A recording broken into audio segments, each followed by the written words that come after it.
Seorang wanita berjubah hitam duduk di meja di ruang tamu sederhana dan tanpa hiasan.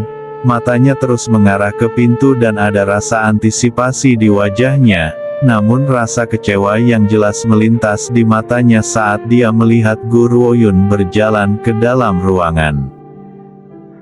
Bukan dia, namun semakin orang itu menolak untuk melihatku, semakin aku penasaran tentang identitasnya. Chuluo dari Ordo Hantu. Guru Oyun perlahan memasuki ruangan saat tatapannya yang jernih dan dingin mengarah ke wanita berjubah hitam itu. Dia kemudian dengan tenang melengkungkan bibirnya. Aku ingin tahu apa urusanmu dengan Sekte Iblis. Ada ekspresi jelek di wajah Chuluo sekarang. Aku di sini untuk melihat tuanmu, bukan kamu. Aku adalah Tuan Ordo dari Ordo Hantu. Aku berada di peringkat yang sama dengan tuanmu, namun mereka telah mengirim seorang gadis pelayan untuk menyambutku. Dikatakan bahwa tuan istana ini tidak punya istri, karena itu wanita di hadapannya jelas harus menjadi seorang pelayan. Hal yang penuh kebencian adalah akan baik-baik saja jika orang itu menolak untuk bertemu dengannya, namun dia benar-benar mengirim seorang gadis pelayan. Ini jelas merupakan penghinaan. Maaf, tapi Guru Oyun menyeringai. Aku adalah tuan dari istana ini. Jari Chuluo menegang dan dia menghancurkan cangkir teh di tangannya. Matanya yang cantik membelalak karena dia menatap Guru Oyun dengan tidak percaya. Apa katamu? Kamu adalah tuan dari istana ini. Itu tidak mungkin. Kudengar tuan istana ini adalah seorang pria berambut perak dengan warna merah yang benar-benar kuat. Kamu hanya pada tahap awal dari keadaan luar biasa. Guru Oyun melihat ke cangkir teh yang telah dihancurkan Chuluo dan dengan tenang menjawab. Cangkir teh di istanaku sangat mahal, kamu telah memecahkannya sehingga kamu harus memberi kompensasi kepadaku dengan 10.000 keping emas. Apa?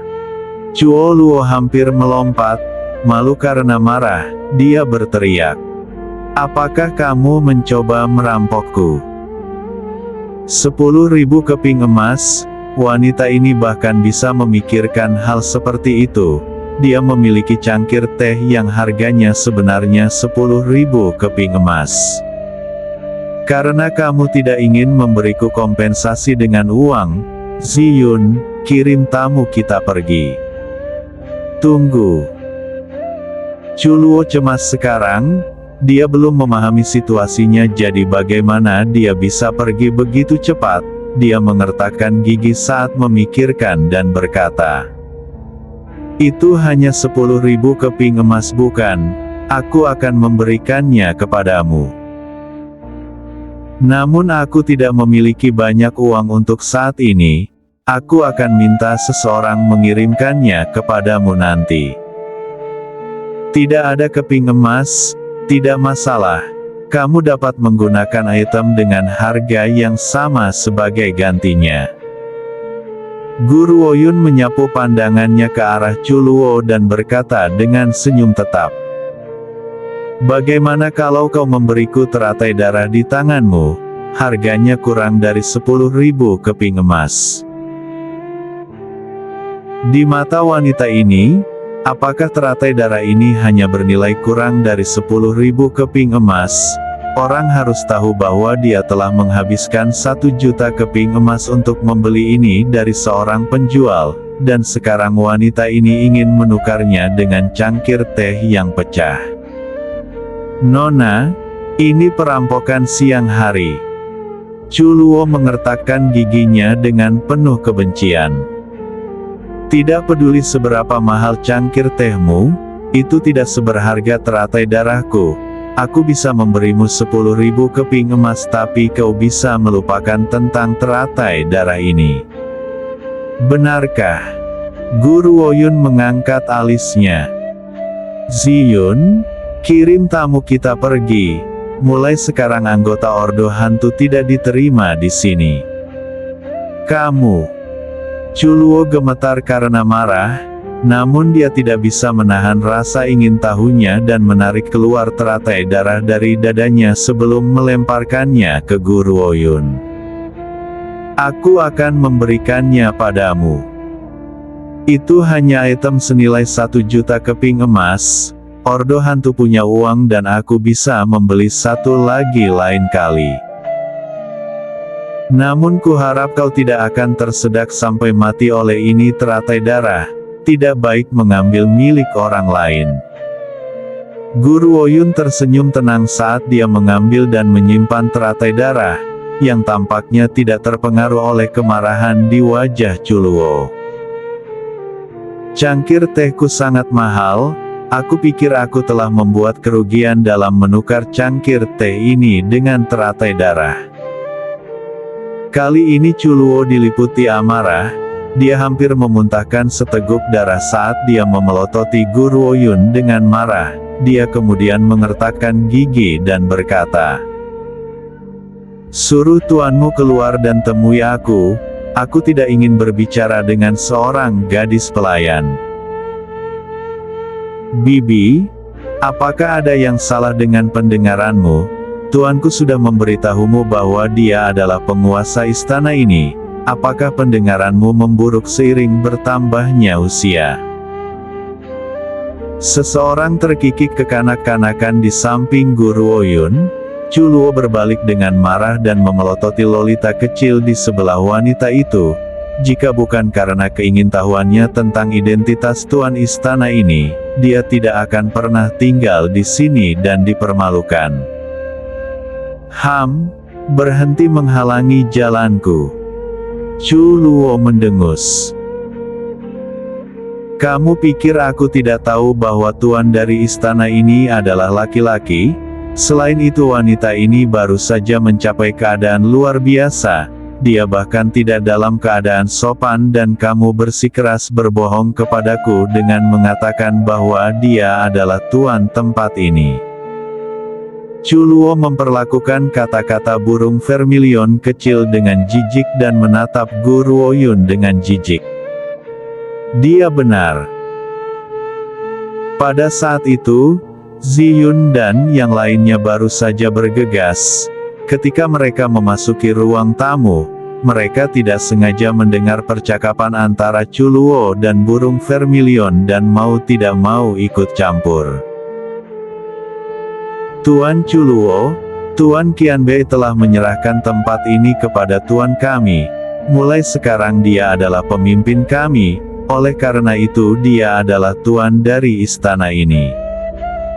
Ziyun tersenyum dingin sambil menatap Chuluo.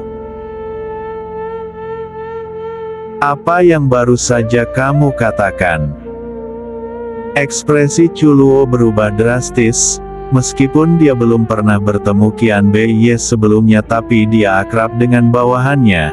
Namun bahkan orang-orang ini melangkah keluar untuk membuktikan bahwa gadis kecil ini adalah penguasa istana ini. Hehe. Tiba-tiba dia tertawa dan senyumnya dipenuhi dengan hinaan dan cemoohan.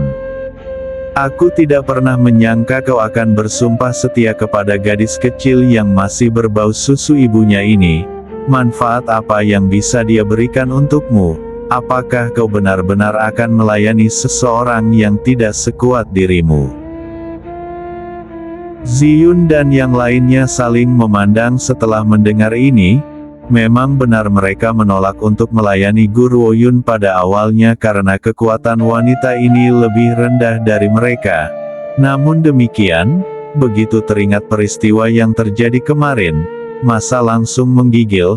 Pangkat Guru Oyun tidak jauh lebih tinggi dari mereka tetapi keterampilannya dalam pertempuran jauh melampaui mereka. "Tuan Chuluo, sebagai Tuan Ordo Hantu kamu memiliki rasa hormat kami. Namun itu tidak berarti bahwa kami dapat mentolerir fitnahmu terhadap Tuan kami." Kerumunan itu sangat marah. Bagaimanapun Guru Oyun sudah menyuap mereka secara menyeluruh dengan pil. bagaimana mereka bisa membiarkan siapapun melontarkan hinaan padanya. Wajah Chuluo menegang, dia tidak pernah berpikir bahwa orang-orang ini akan membela Guru Oyun. Aku hanya berbicara tanpa berpikir. Chuluo tampak agak malu. Kali ini aku datang ke sini untuk melihat tuanmu sebelumnya, pria berambut perak berbaju merah itu, bisakah kau memintanya keluar sebentar? Sejujurnya Chuluo sangat ingin tahu tentang identitas Qian Beiye, terutama karena dia telah berhasil membangun istana sebesar itu hanya dalam waktu 1 bulan. Selain itu organisasi tetangganya tidak berani menyinggung perasaannya. Maaf, Tuan Qian Bei tidak ada di sini. Tuan Chuluo, silakan kembali. Ziyun tertawa dingin saat dia dengan kejam menunjukkannya keluar pintu. Ekspresi Chuluo berubah semakin jelek. Dia datang ke sini untuk melihat Qian Beiye, tetapi tidak hanya dia tidak dapat melihatnya sama sekali, bahkan teratai darah telah direnggut oleh wanita ini. Kapan dia, Chuluo, pernah bersedia membuat bisnis rugi?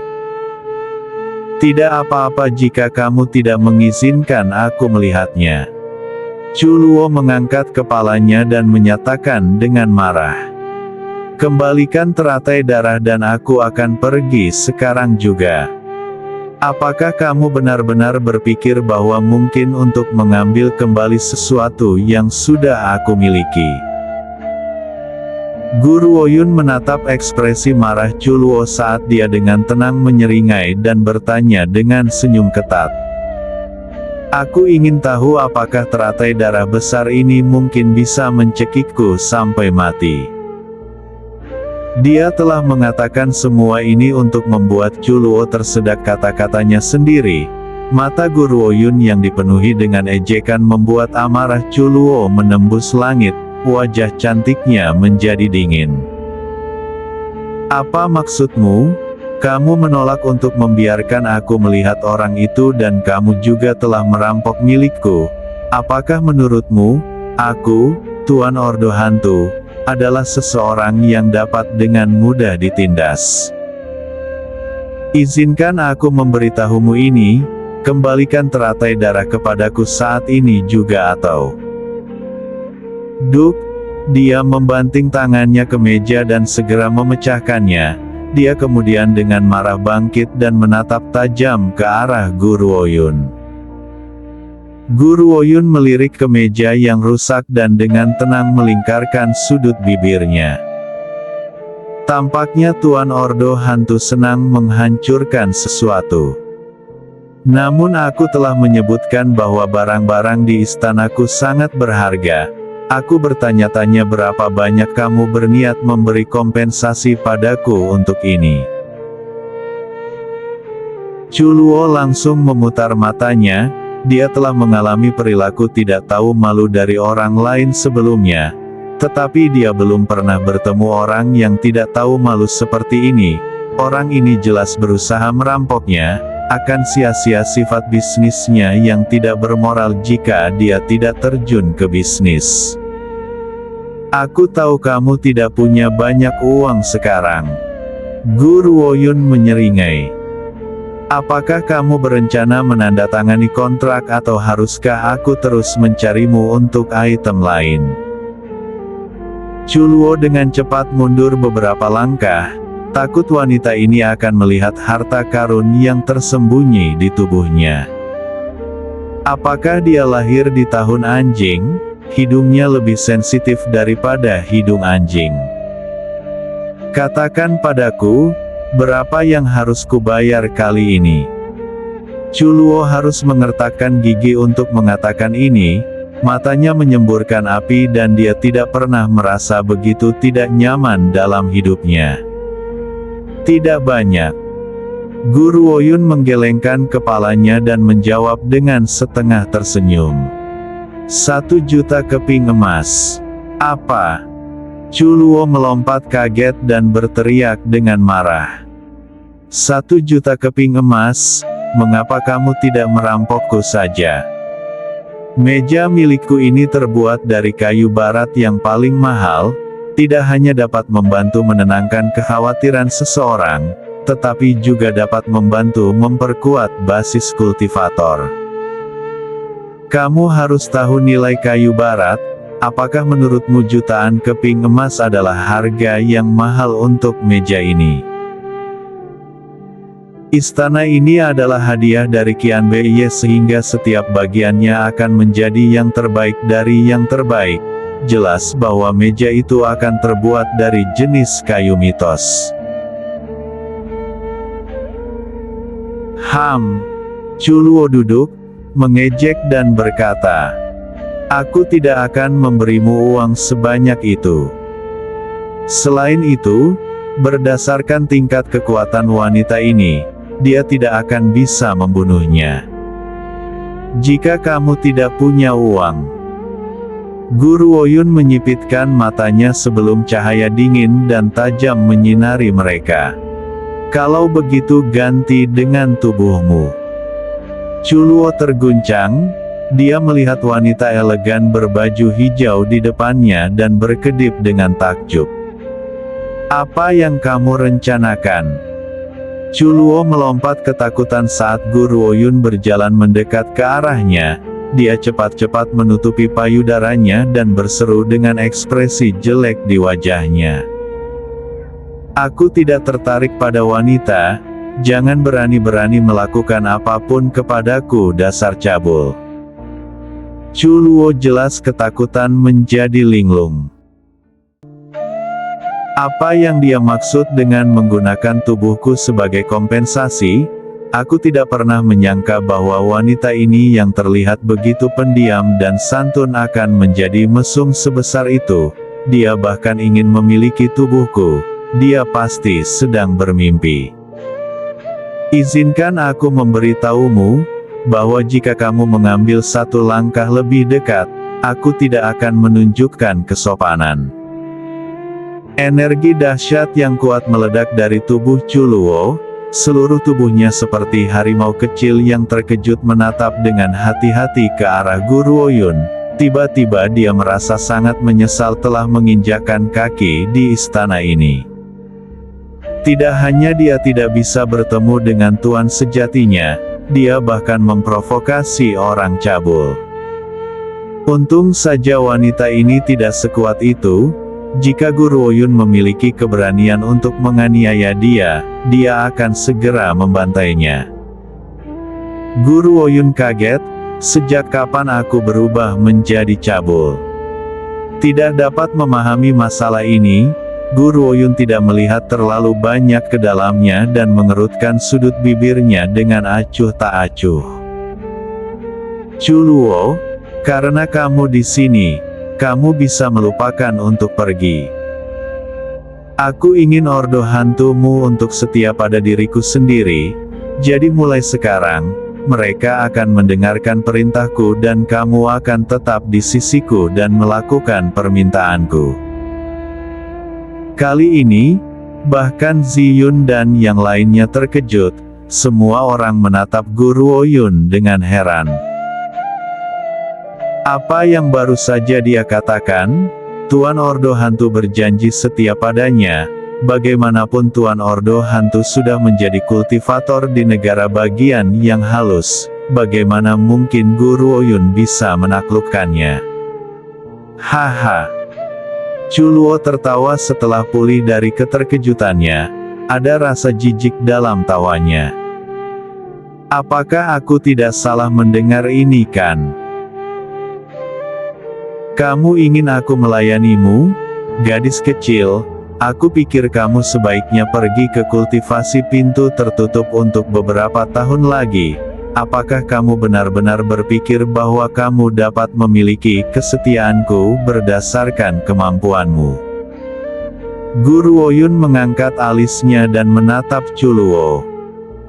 Bahkan jika kamu tidak ingin melayaniku, kamu tidak punya pilihan. Itu salahmu karena meminum teh sekte iblisku. Apa maksudmu? Ekspresi Chuluo berubah drastis saat dia memelototi Gu Ruoyun dengan marah. Apa yang aku maksud? Gu Ruoyun terkekeh. Kamu bisa mencoba keberuntunganmu sekarang dan lihat apakah ada yang terasa berbeda. Setelah mendengar ini Chuluo dengan cepat duduk dan menyilangkan kakinya tanpa berkata lain mencoba untuk menggerakkan auranya. Namun ketika dia mencoba untuk memobilisasi auranya rasa sakit yang menyayat hati muncul dari dalam dirinya. Rasa sakitnya begitu hebat sehingga dia mengerutkan alisnya yang kurus. Wajah cantik dan indahnya langsung menjadi pucat. Apa yang telah kau lakukan padaku? Chuluo mengepalkan tinjunya saat dia berteriak pada Gu Ruoyun dengan marah. Sudah kubilang, aku ingin kau melayaniku. Gu Ruoyun menatap Chuluo dengan acuh tak acuh. Ini harga yang harus kamu bayar untuk mengincar laki-lakiku. Kamu tercela. Chuluo meludah dengan marah. Dia hanya merasakan ketertarikan terhadap tuan istana ini jadi dia datang beberapa kali untuk berkunjung. Namun dia tidak hanya tidak dapat melihat wajah pria itu bahkan kehilangan kebebasannya. Ini memang penggambaran satu slip dapat menyebabkan kesedihan yang abadi. Aku akan memberimu satu kesempatan terakhir. Apakah kamu ingin mati karena racun atau melayaniku? Gu Ruoyun menatap ekspresi yang sangat jelek di wajah indah Chuluo dengan senyum ketat, matanya sedingin es. Chuluo menarik napas dalam-dalam. Pilihan lain apa yang aku miliki sekarang? Sakit yang menyayat hati ini begitu nyata bahkan napasku menjadi tidak normal. Jika aku tidak melayaninya aku mungkin akan mati karena racun di masa depan. Jika aku melayaninya aku akan kehilangan kebebasan selama sisa hidupku tapi setidaknya aku akan hidup. Chuluo sangat memahami keadaan setelah mempertimbangkan pro dan kontranya. Kamu jahat. Dia memelototi Gu Ruoyun sekali lagi, mengertakkan gigi dan berkata, baik, aku akan melayanimu. Wanita ini terlalu kejam. Gu Ruoyun tersenyum, tak perlu dikatakan bahwa panennya agak melimpah hari ini, dia bahkan telah mendapatkan kesetiaan Chuluo. Dengan tambahan ordo hantu, kekuatan yang dia pegang hanya bisa tumbuh lebih kuat. Xiao Ye. Gu Ruoyun menurunkan kelopak matanya, dia memikirkan tentang fitur pria yang tak tertandingi itu dan mengerutkan bibirnya. Aku tidak akan membiarkanmu menghadapi semuanya sendiri jadi aku harus memperluas kekuatanku. Ini adalah satu-satunya cara bagiku untuk berdiri di sisimu dan menghadapi semua rintangan denganmu. Daripada mengandalkan dia untuk menangani semua yang ada di tangannya sendiri. Kalau begitu aku bertanya-tanya di mana Xiao Ye sekarang, apa dia sudah menemukan kakakku? Mata Gu Ruoyun beralih ke malam gelap di luar jendela dan tatapannya dipenuhi kerinduan yang samar.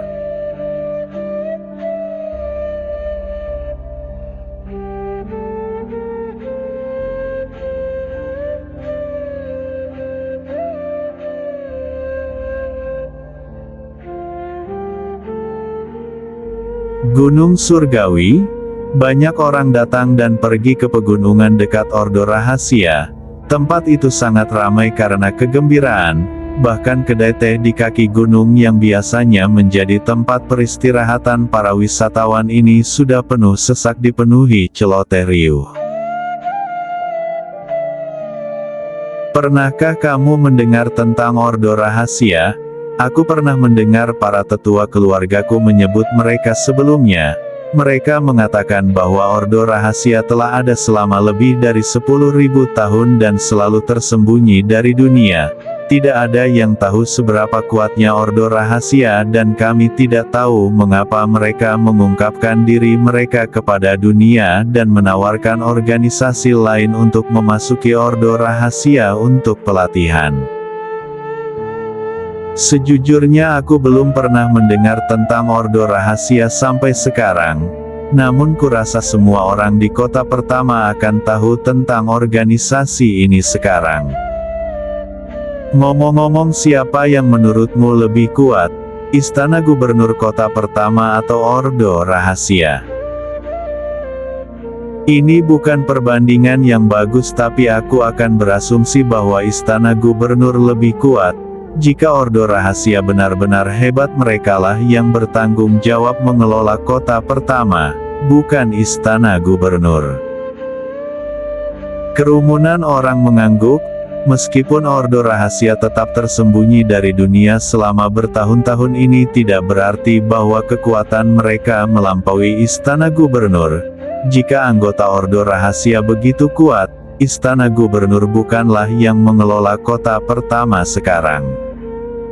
Ordo Rahasia. Seorang wanita berjubah hijau yang telah menyesap tehnya di sudut dengan kepala menunduk mengangkat alisnya dan dengan tenang bergumam. Awalnya aku bergegas ke sini karena aku telah mendengar tentang kemunculan kembali Xiao Ye, tetapi aku tidak pernah berpikir bahwa aku akan berakhir berlari ke kompetisi Ordo Rahasia. Sudah setengah tahun telah berlalu sejak dia menaklukkan Ordo Hantu. Selama periode waktu ini dia terus-menerus mendengarkan berita tentang keberadaan Qian Beiye.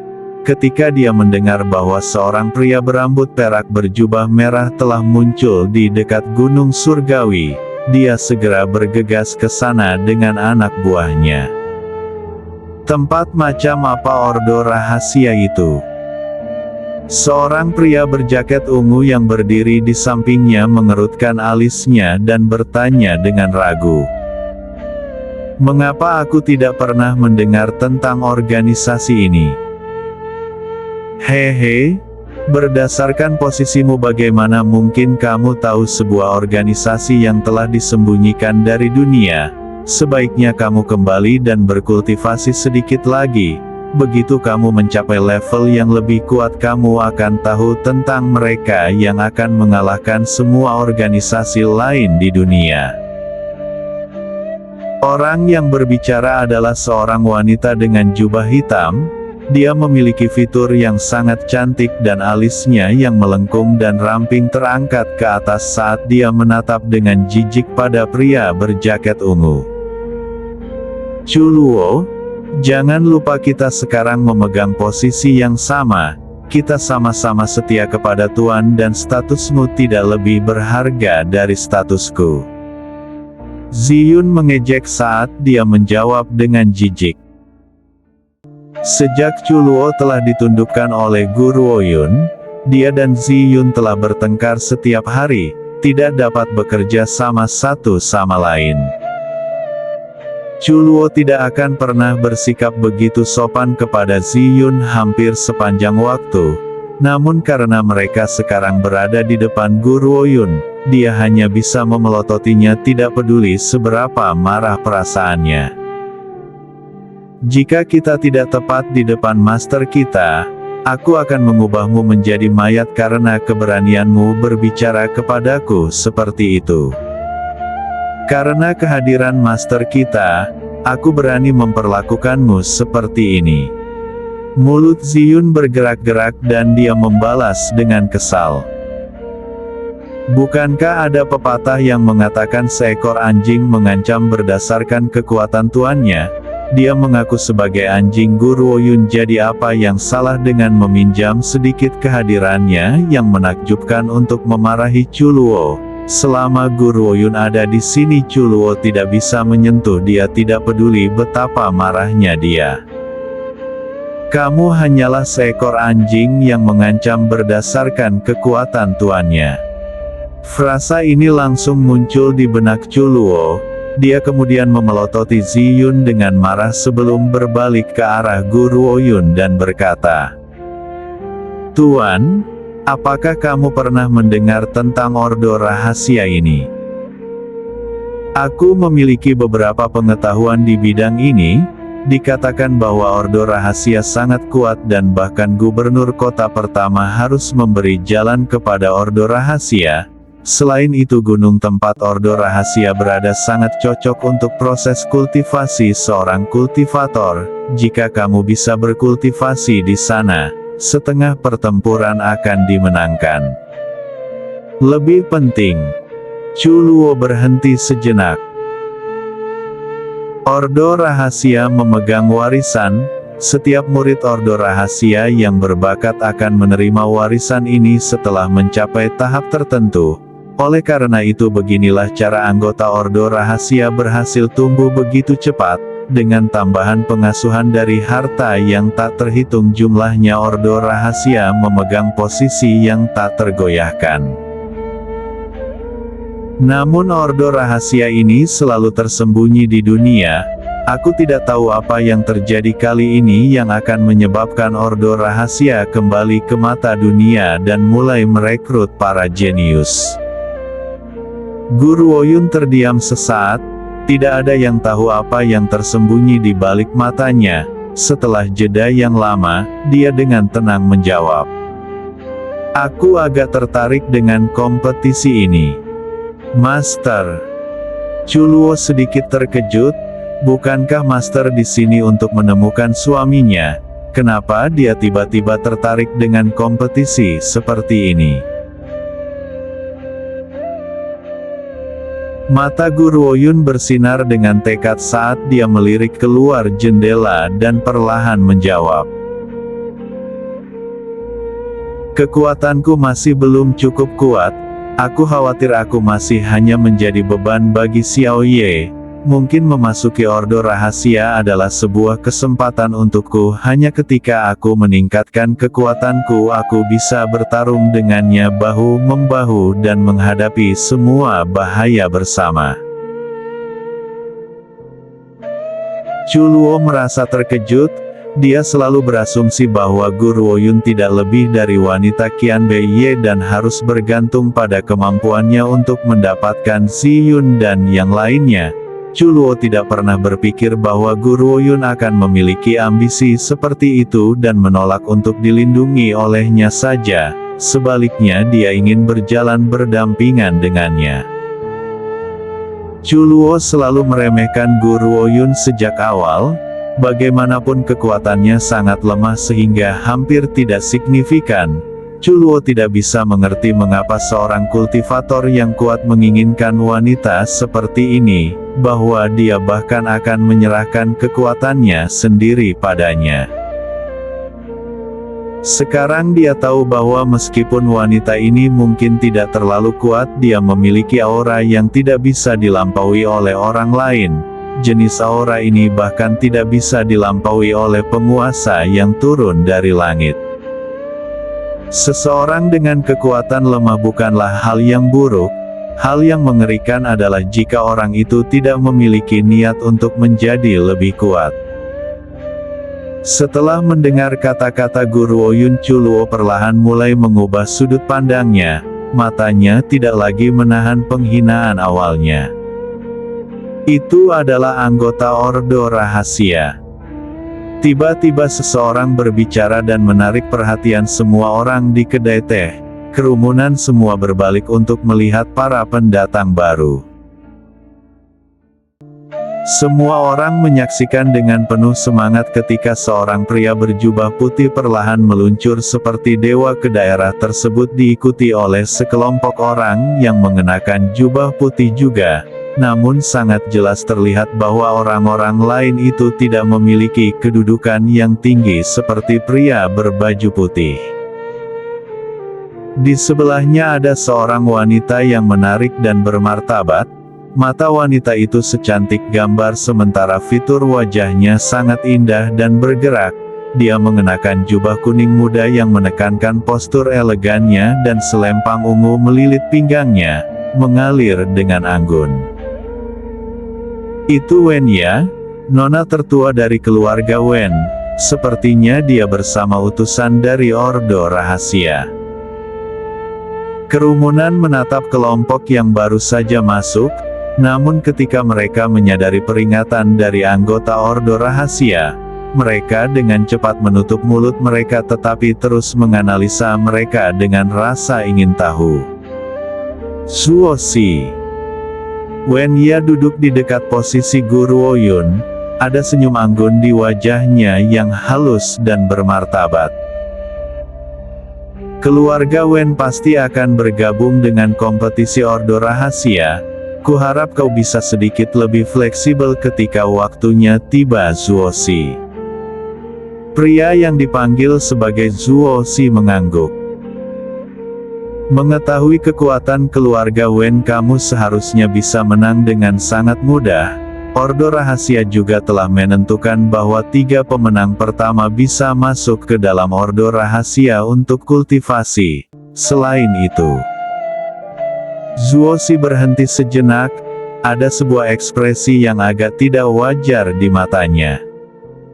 Bagaimana UER? Wen Ya melihat ekspresi tidak wajar Zuozi, sebuah cahaya melintas di matanya yang indah saat dia tersenyum anggun.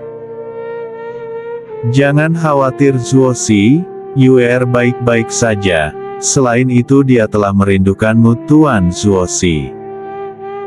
Setelah keluarga Wen berhasil melalui kompetisi ini, aku akan mengirim UER segera. Belum lama ini Wen Ya mengetahui bahwa Wen Yue dan Zuozi telah saling kenal sejak lama, namun mereka tidak mengetahui identitas satu sama lain. Karenanya setelah dia menemukan ini, dia dengan sengaja mengatur agar mereka bertemu lagi dan mengungkap identitas mereka.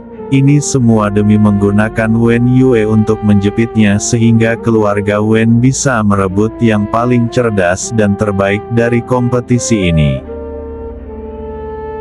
Memang, setelah mendengar jawaban Wen Ya, sedikit kegembiraan melintas di mata Zuozi tetapi dia tidak menunjukkan ekspresi apapun di wajahnya, dia hanya mengangguk dengan tenang dan berkata, "Jangan khawatir, aku akan menangani ini.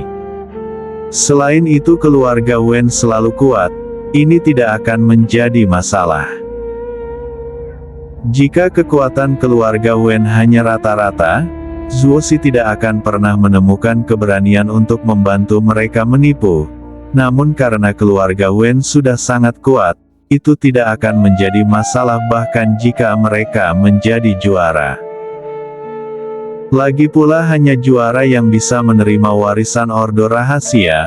Mereka yang dari peringkat lain hanya akan menerima pahala untuk memasuki Ordo Rahasia. Kalau begitu aku berterima kasih banyak Tuan Zuozi. Wen Ya tersenyum, meskipun senyumnya anggun dan mengharukan, matanya yang indah mengandung cahaya yang ganas. Mereka telah menempatkan penutup pelindung di sekitar mereka selama diskusi mereka sehingga mereka tidak terlalu khawatir didengar. Sayangnya mereka tidak tahu bahwa Guru Ouyun juga ada di kedai teh ini. Karenanya dia telah mendengar setiap hal dalam percakapan di antara keduanya. Guru Ouyun mengangkat alisnya dan ada senyuman di matanya. Dia tidak pernah berpikir bahwa itu akan benar-benar menjadi kasus musuh di jalan sempit dan bahwa dia akan bertemu dengan anggota keluarga Wen di sini. Selanjutnya keluarga Wen akan menjadi lawannya setelah ini. Master, apa yang terjadi? Chuluo menatap Guru Ouyun dengan rasa ingin tahu. Dia tidak bisa mengerti mengapa senyum Guru Ouyun tiba-tiba berubah menjadi dingin. Bukan apa-apa. Guru Ouyun berbalik dan dengan lembut menyesap tehnya. Sebuah cahaya melintas di matanya saat dia tertawa dingin. Aku khawatir kompetisi ini tidak akan semudah itu.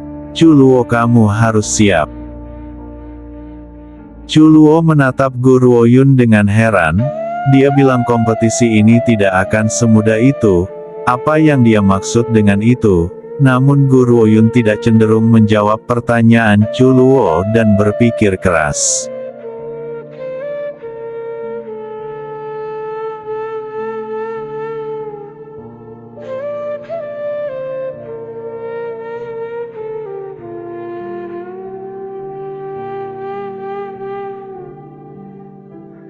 Buka pintu. Seorang wanita dengan jubah kuning muda berjalan menuju sel penjara dan memerintahkan penjaga untuk membuka pintu. "Ya Nona tertua." Penjaga itu mengeluarkan kunci dan membuka rantai besi. Pintu sel penjara kemudian terbuka dengan derit keras. Seorang wanita halus dan cantik sedang duduk di bangku batu di sel penjara. Tatapannya pasif saat dia menatap kosong ke pintu sel. Dia bahkan tidak bereaksi ketika orang lain masuk. Wajah kecilnya yang mulia sangat pucat dan penuh dengan penderitaan. "Wen Yue, apakah kamu sudah memikirkannya?" Wen Ya masuk ke sel dan tatapannya tertuju pada saudara tirinya. Sebuah seringai dingin dibentuk pada fitur anggun saat ia bertanya. "Maukah kau menikah dengan Zuosi atau tidak? Dia anggota Ordo Rahasia. Jika kamu menikah dengannya, keluarga Wen akan membangun koneksi dengan Ordo Rahasia." Wen Yue terguncang. Dia berbalik, tidak ingin melihat wanita yang mencibir itu. "Zuosi sangat tertarik padamu, lagi pula kakek bermaksud memanfaatkanmu untuk naik ke kapal ini." Wen Ya mendekati Wen Yue, dengan hati-hati mengamati wajah yang tampak halus di depannya. "Jika kamu menolak, kamu akan tinggal di sel ini selama sisa hidupmu. Selain itu aku sudah berjanji pada Zuosi bahwa jika dia membantu keluarga Wen mendapatkan tempat pertama dalam kompetisi, aku akan mengirimmu ke Ordo Rahasia. Saat itu kamu pasti akan menjadi wanitanya." Wen Yue menggigit bibirnya. Mungkin dari semua penyesalan yang pernah dia alami dalam hidup ini, tidak ada yang melebihi berkenalannya dengan Zuosi.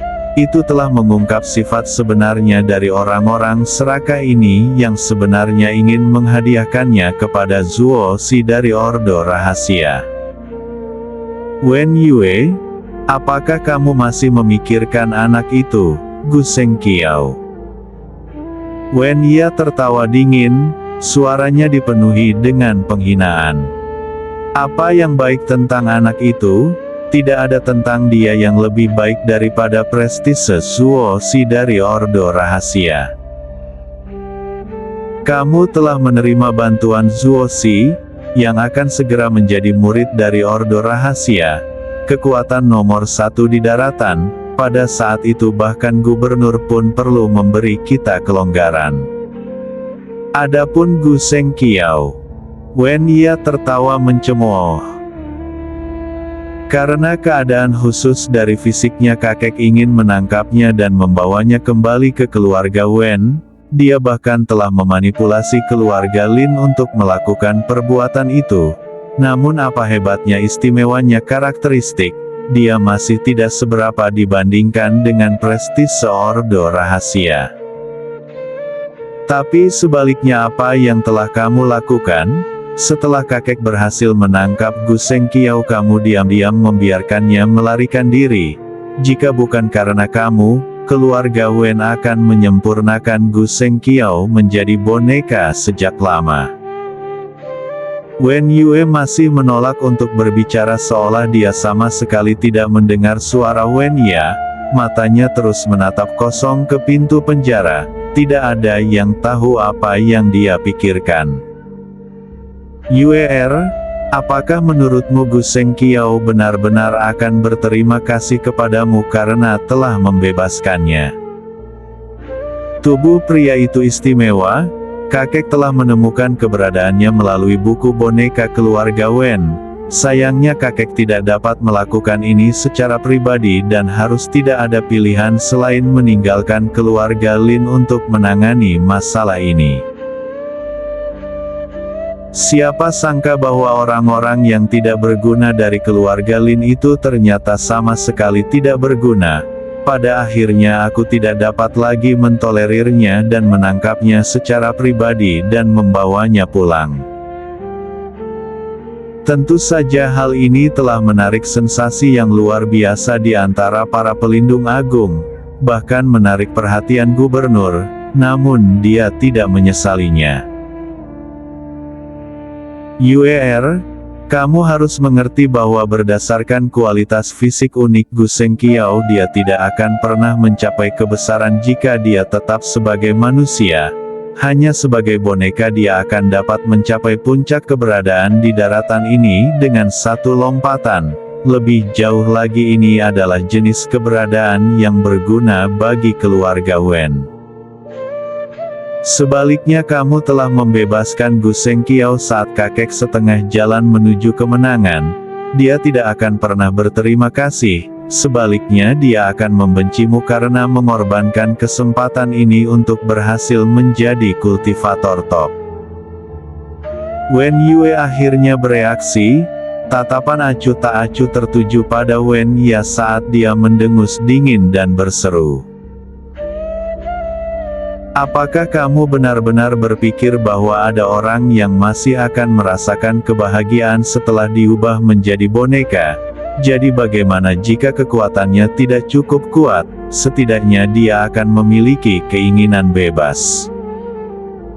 Jika dia menjadi boneka, dia bahkan tidak akan bisa mengenali keluarganya sendiri dan harus menerima setiap pesananmu selama sisa hidupnya. Yuer, kamu masih terlalu naif. Ada beberapa pembudidaya yang kuat di dunia ini yang masih mengakui keluarga mereka. Hanya ketika seseorang tidak lagi mengenali keluarga mereka sendiri, seseorang dapat naik ke tahap yang tak tertandingi. Tatapan Wen Ya berbalik ke arahnya.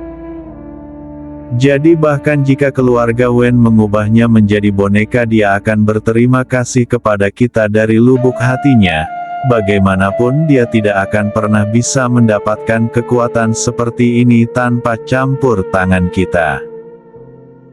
Kamu di sisi lain, telah merusak kesempatannya untuk menjadi seorang kultivator yang kuat. Wen Yue menggelengkan kepalanya dan tidak mengatakan apa-apa lagi. Orang yang menempuh jalan yang berbeda tidak dapat membuat rencana bersama. Dia memiliki ide yang sangat berbeda dari orang-orang ini, mengatakan lagi kepada mereka hanya akan membuang-buang napas. Yuer. Wen Ya menunduk dan menatap anggun ke wanita di depannya, melingkarkan bibirnya menjadi senyuman. Kakek sangat marah dengan ini. Aku harus melakukan upaya yang telaten untuk membujuknya. Sekarang selama kamu menjadi wanita Zuozi, kakek tidak akan pernah menyentuhmu lagi, apapun yang terjadi. Wen Yue menurunkan matanya, ada senyum dingin di wajahnya. Mencoba membuatnya menyerah pada pengaturan keluarga Wen hanyalah sebuah kesenangan dalam fantasi liar. Dia tidak akan pernah setuju untuk itu. Yuer, mungkinkah kamu lupa tentang adikmu yang hilang itu? Wen Ya menyeringai dan bertanya dengan suara lembut. Wen Yue dengan lembut menutup matanya saat tubuhnya bergetar hebat.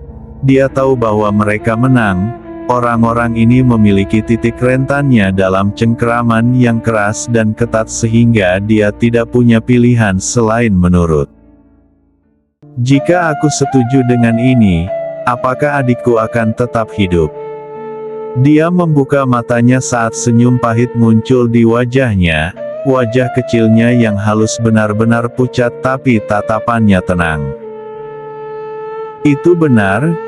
Jika kamu menikah dengan Zuozi, aku jamin tidak ada seorang pun di keluarga Wen yang berani menyentuh dia.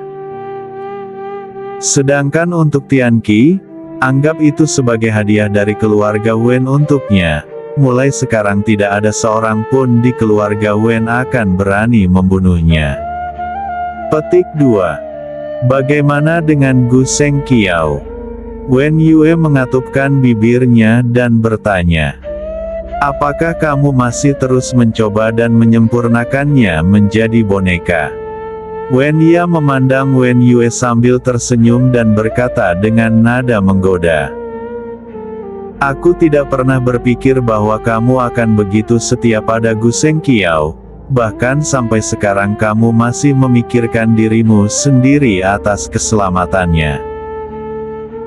Jangan khawatir, selama kamu mendengarkanku seperti gadis yang baik, kami tidak akan menyakitinya lagi.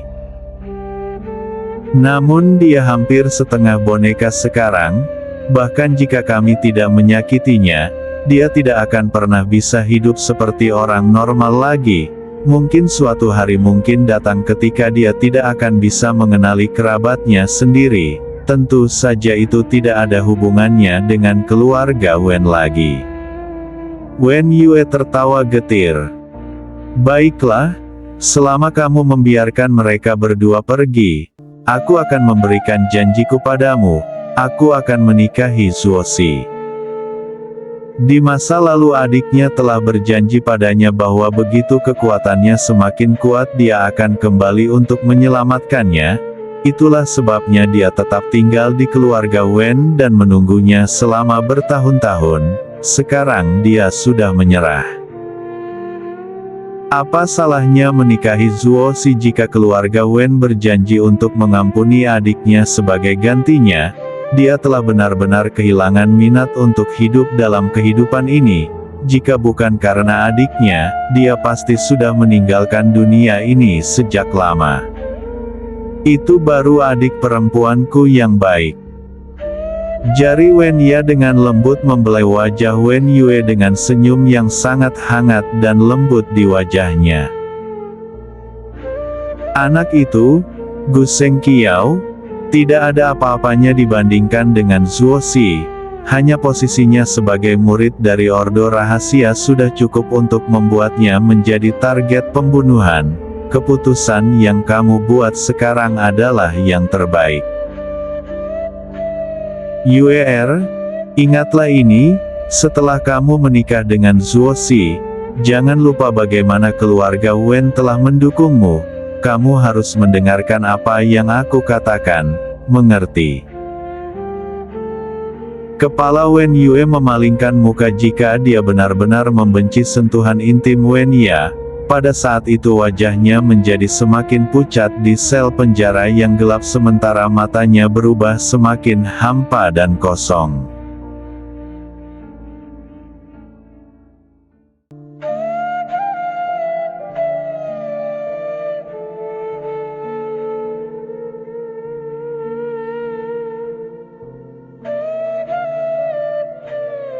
Kerumunan besar telah berkumpul di titik pendaftaran Gunung Surgawi tetapi tidak ada yang berani memotong antrian. Mereka semua berbaris secara metodis dan rapi. Kompetisi yang diadakan oleh Ordo Rahasia kali ini hanya terbuka untuk organisasi yang berpartisipasi. Organisasi yang berhasil memenangkan 3 tempat pertama akan diizinkan memasuki Ordo Rahasia untuk penanaman. Selanjutnya sang juara akan menerima warisan Ordo Rahasia. Warisan Ordo Rahasia dikatakan dapat dengan cepat meningkatkan level kekuatan seorang kultivator. Oleh karena itu organisasi dari semua ukuran di kota pertama telah tiba untuk berpartisipasi dalam kompetisi ini. Demi warisan ini, Gunung Surgawi sekarang sepenuhnya ditempati oleh para pembudidaya, menyebabkan binatang spiritual menyembunyikan kehadiran mereka. Takut manusia akan membantai mereka. Master, ada terlalu banyak orang di sini. Serahkan pendaftarannya padaku, kamu harus pergi dan beristirahat. Ziyun menyarankan dengan hormat saat dia melihat ke arah Guru Woyun. Tidak perlu. Guru Woyun menggelengkan kepalanya.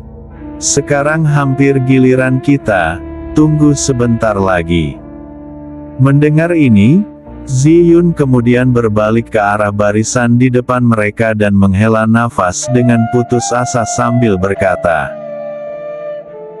"Ordo rahasia tentunya memiliki karisma yang cukup berani untuk menarik begitu banyak orang dengan begitu cepat. Aku bertanya-tanya berapa lama kita harus mengantri untuk..." Guru Oyun mengerutkan bibirnya dengan tenang. Wajahnya tetap tenang sepanjang waktu dan tidak pernah menunjukkan tanda-tanda kecemasan meski harus mengantri di bawah cuaca panas yang terik.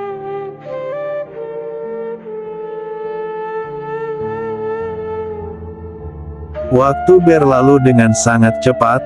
Saat itu masih matahari terbit ketika mereka bergabung dalam antrian. Dalam sekejap mata matahari sekarang sudah terbenam. Pijar dari matahari terbenam menerangi seluruh gunung. Setelah sehari, antrian akhirnya sangat berkurang dan segera giliran Guru Oyun dan anggota partainya. Pria berjubah putih yang sedang mencatat bahkan tidak melihat ke arah Guru Oyun dan bertanya secara rutin. Sekte Iblis. Jumlah orang 3. Setelah mendengar jawaban Guru Oyun, pria berjubah putih itu akhirnya mengangkat kepalanya untuk menatapnya saat rasa keheranan melintas di matanya. "Apa kau tidak sadar bahwa kamu harus memiliki 5 orang untuk mendaftar? Itu juga jumlah yang terendah. Kebanyakan organisasi memiliki lebih dari 10 orang. Bagaimanapun ini adalah kompetisi tim dan bukan untuk individu. Semakin besar jumlahnya semakin banyak dominasi kelompok tersebut.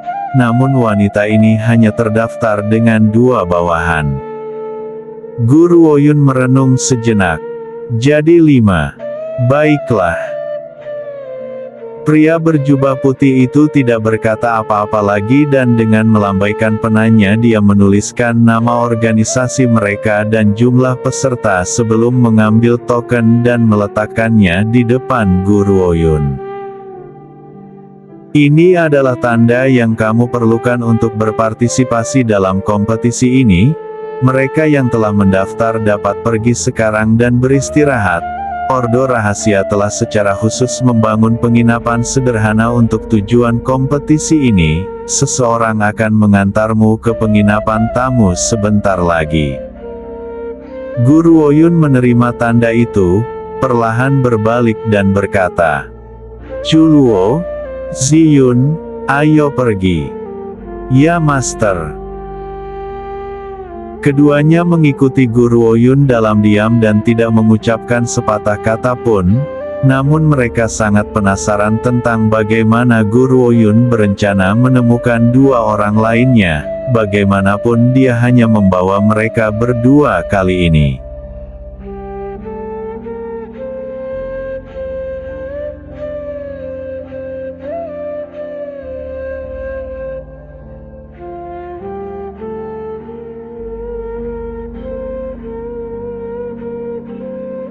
Di penginapan tamu, Guru Oyun menuangkan secangkir teh untuk dirinya sendiri di sebuah ruangan sederhana dan sederhana sebelum memanggil burung vermilion dan naga azure dari pagoda surgawi kuno di depan mata Chuluo dan Ziyun. Mereka berdua terpana saat melihat penampilan mereka. Mereka telah bertemu dengan burung vermilion beberapa waktu yang lalu. Meskipun mereka tidak tahu siapa gadis kecil ini, mereka tahu bahwa hubungannya dengan Guru Oyun jauh di atas rata-rata. Adapun pria itu, mereka belum pernah bertemu dengannya sebelumnya. Hanya orang-orang di bawah usia 30 tahun yang diizinkan untuk mengikuti kompetisi ini. Kalian berdua telah melewati usia itu. Minum pil ini akan menyembunyikan usiamu untuk sementara, kata Guru Oyun, mengeluarkan 2 pil dan menempatkannya di depan keduanya. Chuluo terperangah. "Master, apakah kamu bercanda? Gadis kecil ini baru berusia 5-6 tahun. Apakah kamu mengatakan bahwa dia lebih dari 30? Ini, bagaimana ini bisa terjadi? Tanyanya heran. Chuluo benar-benar sulit percaya bahwa Lolita kecil ini sebenarnya berusia lebih dari 30 tahun. Bibi, bukan hanya kamu memiliki ingatan yang buruk, ada sesuatu yang salah dengan otakmu juga. Burung vermilion melirik Chuluo dan menjawab dengan jijik. Master telah mengatakan bahwa aku berusia lebih dari 30 tahun, jadi aku pasti jauh lebih tua dari itu. Selain itu, kota pertama tidak ada selama era kelahiranku. Aku telah menyaksikan kota pertama dibangun sedikit demi sedikit dengan mataku sendiri. Chuluo linglung, untuk sementara tidak yakin harus berkata apa, dia dengan hampa berbalik, menatap Guru Oyun dan bertanya. Master, apa maksudnya? Chizuka berdandan seperti gadis kecil, kamu tidak perlu memikirkan tentang itu. Guru Oyun mengangkat bahunya, meskipun burung vermilion berusia lebih dari 10.000 tahun, dia hanya akan menggunakan wajah Lolita ini di depan umum. Tianxiong, ini tidak hanya akan dapat menempa usiamu, tetapi juga dapat menyembunyikan aura binatang spiritualmu. Besok kalian akan ikut denganku dan berpartisipasi dalam kompetisi ini. Ya Master. Ngomong-ngomong. Guru Oyun berpikir sejenak dan mengeluarkan 2 pil lagi. Dia kemudian menempatkannya di depan keduanya. Aku telah membuat sedikit modifikasi pada pil luar biasa ini, tidak hanya cocok untuk dikonsumsi manusia, tetapi makhluk spiritual juga dapat mengkonsumsinya. Aku ingin kalian berdua meminum pil luar biasa ini sekarang. Dengan cara ini kalian akan dapat menerobos ke tahap akhir dalam kondisi luar biasa. Ini akan sangat bermanfaat untuk kompetisi kita berikutnya. Mendengar ini, kedua makhluk spiritual itu segera menelan pil tanpa berkata lain. Begitu pil masuk ke mulut mereka, ledakan keras terdengar dan gelombang energi meledak, badai mulai mengelilingi langit di atas mereka. Itu adalah hal yang baik bahwa Chuluo telah mengikuti Guru Oyun selama setengah tahun sekarang, jadi dia tidak terlalu terkejut melihat hal-hal ini lagi. Namun yang mengejutkannya adalah bahwa Guru Oyun telah menyatakan bahwa dia telah membuat sedikit modifikasi pada pil luar biasa ini. Semua orang tahu bahwa pil untuk manusia mungkin tidak cocok untuk tubuh binatang spiritual, oleh karena itu, pil luar biasa mungkin dapat membantu manusia mencapai terobosan tetapi tidak dapat membantu makhluk spiritual dalam promosi mereka. Namun wanita ini telah memodifikasi pil luar biasa, artinya bahkan jika dia tidak memiliki formula pil, dia dapat menciptakan pil baru. Kemampuan Guru Oyun untuk memurnikan pil sudah cukup mengejutkan bagi Chuluo, tetapi dia tidak pernah berpikir bahwa kekuatan wanita ini akan melampaui itu. Untuk pertama kalinya Chuluo merasa bahwa mengikuti Guru Oyun berarti jalan yang cerah di masa depannya. Aku akhirnya mengerti bagaimana kamu berhasil menarik pria yang begitu kuat. Chuluo tersenyum tetapi tidak ada tanda kecemburuan di matanya. Kamu memang sangat kuat, kamu begitu kuat sehingga itu tidak masuk akal. Kamu bahkan memiliki prestasi yang sangat tinggi dalam penyempurnaan pil, kamu juga sangat murah hati kepada bawahanmu. Jika aku seorang pria, mungkin aku bahkan mungkin tertarik padamu. Guru Oyun mengangkat alisnya dan berbalik untuk melihat Chuluo. Jadi kamu juga menjadi mesum. Ekspresi Chuluo menjadi hitam. Wanita ini benar-benar tahu cara menyimpan dendam. Bukankah aku pernah memanggilnya mesum besar sebelumnya? Pada akhirnya dia mengingatnya selama setengah tahun dan bahkan menemukan waktu untuk mengembalikan tuduhan ini kepadaku. Chuluo menarik napas dalam-dalam dan segera memutuskan bahwa di masa depan, tidak peduli siapa yang ingin dia sakiti, dia tidak boleh menyinggung wanita ini. Apakah kamu punya informasi tentang situasi keluarga Wen? Guru Woyun berpikir sejenak dan bertanya. Keluarga Wen. Chuluo menatap Guru Woyun dengan heran, dia berpikir sejenak sebelum menjawab. Master, kamu telah datang ke orang yang tepat. Selain kesenangan kami dalam membunuh orang, Ordo Hantu juga merupakan jaringan intelijen. Mungkin tidak ada yang lebih tahu daripada aku tentang masalah di kota pertama. Keluarga Wen yang kamu bicarakan adalah salah satu pelindung agung. Dikatakan bahwa tuan muda dari keluarga Wen adalah kekasih yang setia, tetapi dia telah bunuh diri setelah kematian kekasihnya. Guru Woyun mengangkat alisnya saat dia mendengarkan dengan saksama kata-kata Chuluo. Sebenarnya aku agak mengasihani tuan muda dari keluarga Wen. Sepanjang hidupnya dia tidak pernah bisa membuat keputusan sendiri. Tuan dari keluarga Wen, yang juga ayah kandungnya, telah memutuskan siapa yang harus dinikahinya dan membuatnya mengambil keponakan dari pihak ibu sebagai istrinya. Tuan muda tidak berani menghadapinya karena Tuan Wen terlalu berkuasa. Siapa sangka setelah pernikahan, tuan muda akan melakukan perjalanan ke dunia sekuler dan bertemu wanita lain. Dia merasakan cinta dan gairah dan mengabaikan segalanya untuk membawa wanita itu kembali ke keluarga Wen. Chuluo dipenuhi dengan kekaguman saat dia berbicara tentang tuan muda Wen. Dia kemudian melanjutkan.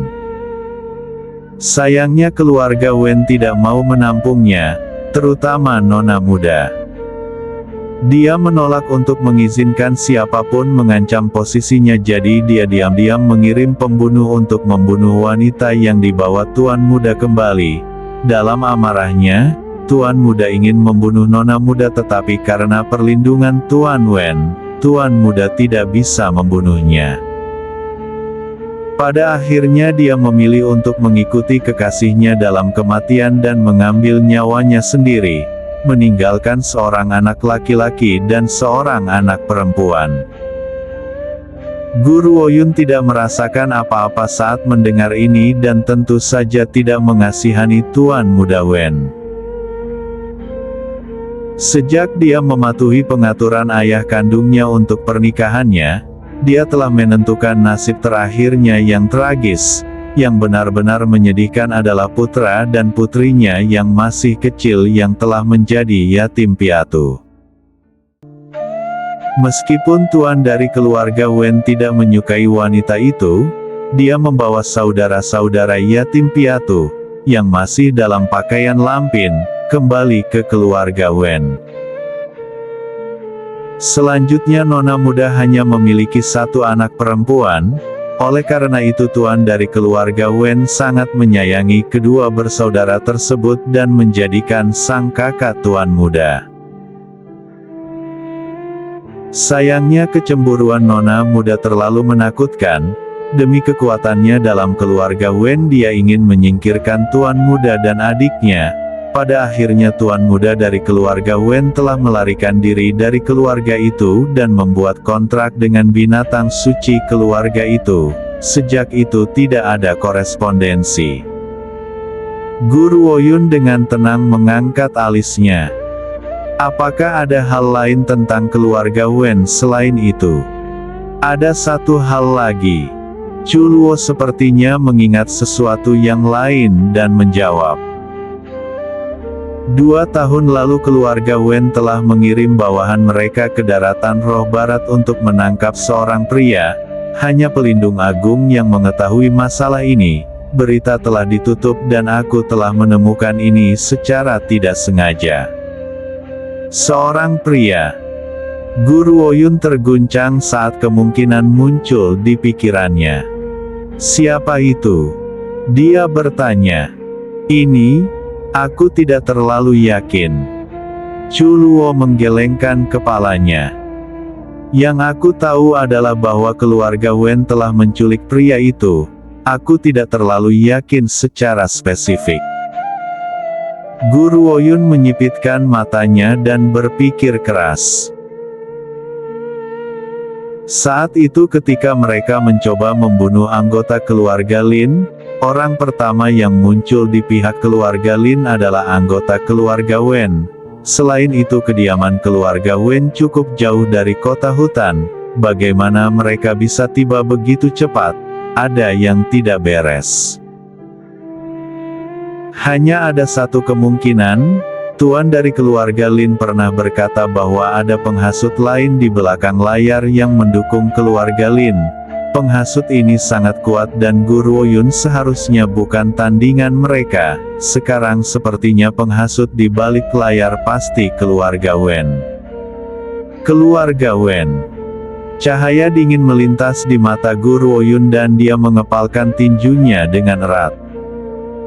Jika mereka benar-benar penghasut di balik layar, aku akan membunuh mereka semua berapapun harganya. Sekarang dia akhirnya mengerti mengapa kakak laki-lakinya tiba di sini dari daratan roh barat. Itu karena perbuatan keluarga Wen. Alasan mengapa dia menolak untuk bertemu dengannya pasti karena dia takut menyeretnya turun dan mengakibatkan anggota keluarga Wen membuat masalah baginya. Chuluo menatap Guru Oyun dengan heran saat dia bertanya. Master, apakah kamu memiliki dendam terhadap keluarga Wen? Dendam? Jika anggota keluarga Wen ternyata adalah penghasut tersembunyi, bagaimana ini bisa tetap menjadi dendam? Kami akan menjadi musuh bebuyutan. Meskipun demikian, Guru Oyun tidak mengatakan ini keras-keras tetapi udara dingin dan jauh yang memancar darinya menjawab pertanyaan Chuluo. Kalian berdua harus kembali dan istirahat dulu. Guru Oyun perlahan menutup matanya saat dia berbicara dengan suara tenang. Kembalilah ke sini besok. Ya Master. Ziyun dan Chuluo bergabung dengan tinju mereka sebelum berjalan keluar ruangan. Begitu mereka pergi, Guru Oyun membuka matanya. Ada niat membunuh yang kental berkedip-kedip di pupil matanya. Master. Tianxiong memandang Guru Oyun saat dia berbicara dengan ekspresi muram di wajahnya. Jika pria berbaju hitam itu benar-benar Tuan Seng Qiao, itu berarti dia entah bagaimana telah lolos dari cengkeraman keluarga Wen. Meskipun kita tidak tahu di mana dia sekarang, setidaknya dia tidak dalam bahaya. Guru Oyun mengangguk lembut dan senyum dingin muncul di bibirnya. Tianxiong, Qi, jika kalian bertemu dengan anggota keluarga Wen, jangan menahan diri. Mereka memiliki keberanian untuk menculik kakakku dari daratan roh barat. Dia tidak berhasil melindungi orang yang dicintainya di kehidupan sebelumnya. Oleh karena itu dia akan melakukan yang terbaik untuk melindungi orang-orang di sisinya selama hidup ini. Jika ada yang berani berkomplot melawannya mereka harus membayar harganya. Dia akan membantai mereka semua, tidak ada yang akan diselamatkan. Ya Master. Terdengar jawaban hormat Tianxiong dan Qi berbarengan.